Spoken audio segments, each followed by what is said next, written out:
বিভিন্ন মলে কিংবা ক্যাফেতে আপনারা হয়তো এই ডোনাট নিশ্চয়ই খেয়েছেন। বাচ্চা থেকে বড় সবার কিন্তু এই ডোনাট খেতে খুবই ভালো লাগে, বাট বাইরে থেকে কিনতে গেলে যা দাম লাগে সেই একই দামে আপনারা বাড়িতে প্রায় 5 থেকে 7টা ডোনাট বানিয়ে নিতে পারেন। আর বাড়িতে বানানোর প্রসেসটাও দেখবেন খুবই সহজ। তাহলে চলুন রেসিপিটা শুরু করা যাক। বাই দ্য ওয়ে, আমি মাহিন আর আপনারা দেখছেন নুরাইন ডায়েরি। আর আজকে আমাদের রেসিপি ডোনাট। প্রথমে ডোনাট বানানোর জন্য আমি নিয়ে নিয়েছি একটা বল। ডোনাটের রুটি বানানোর জন্য নিয়ে নিয়েছি 1 কাপ পরিমাণ মিল্ক বা দুধ। তার মধ্যে যাবে ইস্ট 1 চা চামচ। এরপর দিয়ে দেবো রুম টেম্পারেচারে থাকা একটা ডিম। এখানে আমি একটা ডিমই ব্যবহার করছি, আপনারা চাইলে 2টা ডিম দিয়েও বানাতে পারেন। এরপর আমি এখানে দিয়ে দেবো 2 চা চামচ পরিমাণ চিনি। এখানে চিনিটা দেওয়ার পর উইক্সের সাহায্যে এসব উপকরণগুলোকে ভালো করে মিশিয়ে নিতে হবে, যাতে কোনো লাম্পস বা চিনির দানা দানা অংশ না থাকে।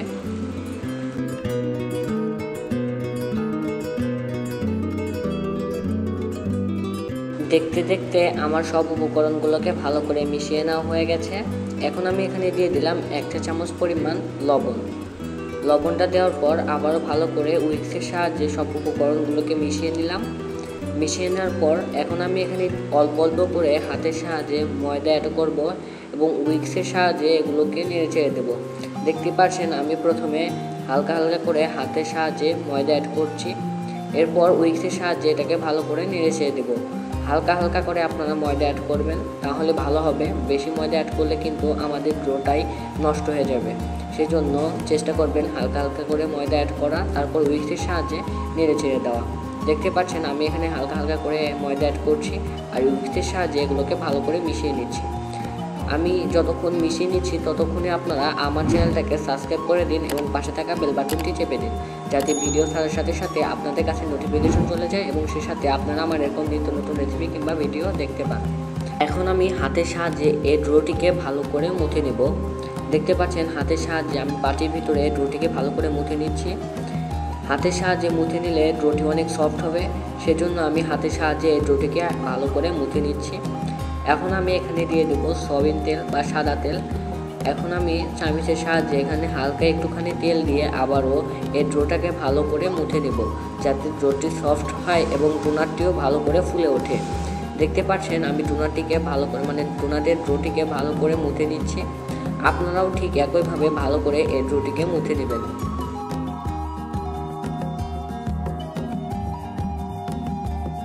আপনারা দেখতে পাচ্ছেন আমার ডোয়ের টেক্সচারটা কেমন সফট হয়ে আসছে। এখন আমি এই ডোটিকে 30 মিনিটের মতো ঢাকনা দিয়ে ঢেকে রেখে দেব। অলরেডি 30 মিনিট হয়ে গেছে। এখন আমি ঢাকনাটাকে তুলে ফেলছি। দেখতে পাচ্ছেন আমার ডোটি কত সফট হয়েছে এবং অনেক সুন্দর হয়েছে। এখন আমি এখান থেকে একটুখানি ডো নিয়ে ডোনাটটি তৈরি করব। সেজন্য আমি এখানে একটুখানি ময়দা ছিটিয়ে দিলাম ফিরার উপর, যেটাতে আমরা রুটি বেলি সেইটার উপরে আমি ডোনাটটি তৈরি করব।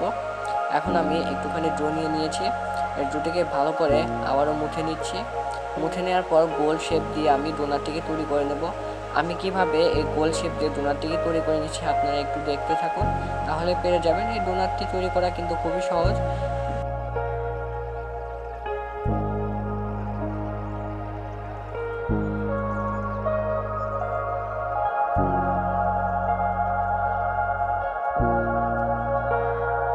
আপনারা দেখতে পাচ্ছেন আমি এখানে একটা বোতলে মুখা নিয়েছি।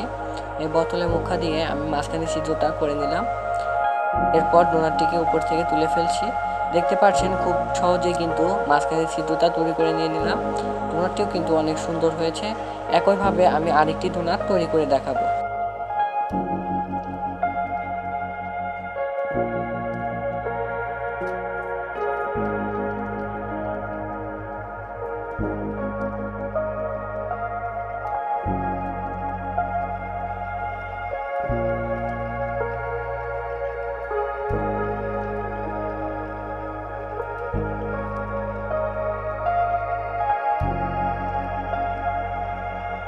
আপনারা দেখতে পাচ্ছেন আমার ডোনাটগুলি তৈরি করে নেওয়া হয়ে গেছে। এখানে আমি চারটি ডোনাট তৈরি করে নিয়েছি।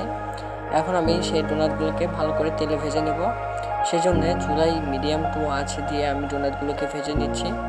চুলার মিডিয়াম টু লোয়ে রেখে আমি এই ডোনাটগুলোকে ভেজে নেব। আমি তেলটাকে আগে ভালো করে গরম করে নিয়েছিলাম। তেলটাকে আপনারা ভালো করে গরম করে নেবেন, নাহলে কিন্তু ডোনাটের গায়ে লাল লাল আলচে আলচে ভাব আসবে না। আর মিডিয়াম টু লোয়ে রেখে ভাজলে কিন্তু ডোনাটটি ফুলে ফুলে উঠবে। সেজন্য আপনারা চেষ্টা করবেন মিডিয়াম টু লোয়ে রেখে এই ডোনাটগুলোকে ভেজে নেওয়া। দেখতে পাচ্ছেন আমি এক পাশ ভালো করে ভেজে নিয়েছি। ডোনাটগুলোর গায়ে যখন লালচে লালচে ভাব চলে আসবে তখন আপনারা ডোনাটটিকে নামিয়ে ফেলবেন। আমার ডোনাটের এক পাশ ভেজে নেওয়া হয়ে গেছে, সেই জন্য আমি অন্য পাশটিও ভেজে নিচ্ছি। দেখতে পাচ্ছেন ডোনাটটি কালার কত সুন্দর হয়েছে।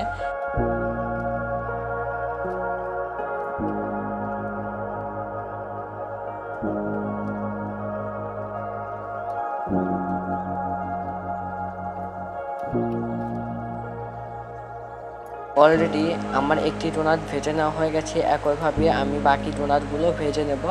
আমি কিভাবে বাকি ডোনাটগুলো ভেজে নিচ্ছি আপনারা দেখতে থাকুন।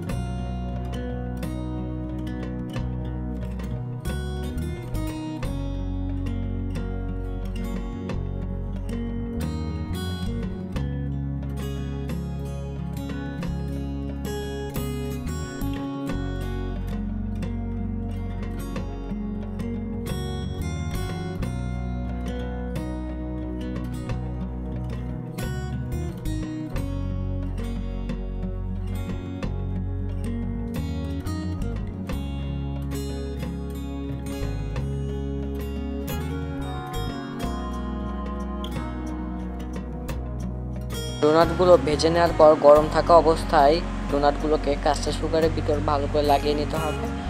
এপিট ওপিট করে কাস্টার্ড সুগারগুলোকে আমরা ভালো করে লাগিয়ে নিচ্ছি। দেখতে পাচ্ছেন এপিট ওপিট করে আমি কাস্টার্ড সুগার লাগিয়ে নিচ্ছি। সুন্দর করে এই কাস্টার্ড সুগারগুলো লাগিয়ে নিতে হবে। আমার কাস্টার্ড সুগার একটি ডোনাটে লাগিয়ে নেওয়া হয়ে গেছে। একইভাবে আমি বাকি ডোনাটেও এই কাস্টার্ড সুগারগুলো লাগিয়ে নিচ্ছি। আপনারা দেখতে পাচ্ছেন ডোনাটের ফাইনাল লুক কত সুন্দর দেখা যাচ্ছে। ডোনাটগুলো যারা একবারও বানিয়ে খাননি তারা একবার হলেও বাসায় এই ডোনাটগুলো বানিয়ে খাবেন, দেখবেন খুবই ভালো লাগবে। ছোট থেকে বড় সবাই কিন্তু এই ডোনাটটি খেতে পছন্দ করবে। আমিও কিন্তু এই ডোনাট খেতে খুবই পছন্দ করি। একটু চকলেট হলে কিন্তু আরও ভালো লাগে। দেখতে পাচ্ছেন আমার ডোনাটটি কত সুন্দর হয়েছে। ডোনাটটি কিন্তু অনেক সফট হয়েছে। আমি আপনাদের একটি ডোনাট ভেঙে দেখিয়ে দেই। দেখতে পাচ্ছেন ডোনাটটি কত সফট এবং কত সুন্দর হয়েছে। আজকে আর নয়, দেখা হবে অন্যদিন আরেকটি ভিডিওতে। আল্লাহ হাফেজ, সবাই ভালো থাকবেন।